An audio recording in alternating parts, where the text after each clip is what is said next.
Je m'appelle Matt, j'habite à Montmançon, je vais à l'école de Maxilly-sur-Saône. Le livre que j'ai choisi s'appelle SOS Titanic, journal de Julia Facchini 1912. Ça parle de l'histoire de Julia qui va faire une croisière transatlantique sur le Carpathia, sauf que pendant sa croisière, ils vont recevoir un SOS du Titanic. Iceberg, droit devant! Le cri de la vigie m'a fait sursauter et j'ai lâché mon crayon. Le temps que je le ramasse, tâtonnant à l'aveuglette sur les planches du pont, le bateau avait effectué une brutale abattée et le bruit constant des machines avait cessé. Le choc a été évité de justesse. Nous sommes tout près de la dernière position donnée par le Titanic, a dit Harold. Je ne comprends pas, on devrait le voir. L'aube commence à pointer. À perte de vue, la mer est parsemée d'icebergs. Certains ressemblent à des gnomes accroupis, d'autres, gigantesques, étincellent dans les premiers rayons du soleil. Je n'ai jamais rien vu d'aussi beau. À l'ouest, on distingue une fine ligne blanche. La banquise, me souffle Luigi qui s'est approché de moi silencieusement.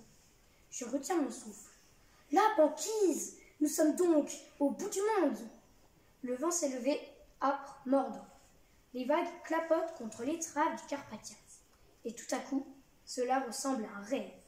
Au milieu de cette immensité glacée, on entend les pleurs d'un bébé. Le vagissement est faible, mais distinct. Luigi se cramponne à mon bras. Là-bas, laisse-les échapper d'une voix étranglée. Un canot.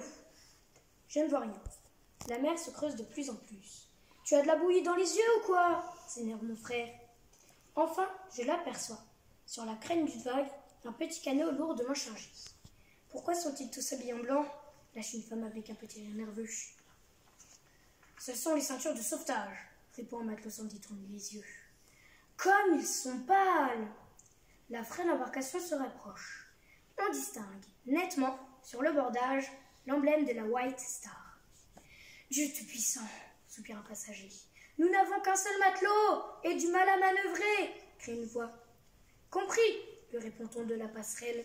Arrêtez vos machines. Un mouvement se fait dans le canot. L'un des rescapés s'est levé. C'est une femme. Le vent plaque ses longues jupes contre ses jambes. Son visage est caché par ses cheveux emmêlés. À bout de nerfs, elle hurle d'une voix stridente. Le Titanic a coulé, avec tout le monde à bord. 15 avril, 6 heures du matin.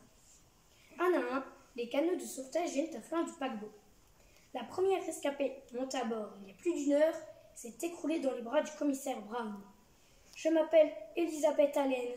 Merci, oh merci, nous vous attendions. Est-il vrai que le Titanic a coulé? Lui a-t-il demandé encore incrédule. Oui, vers 2h30, c'était atroce. Sur ces mots, elle s'est évanouie.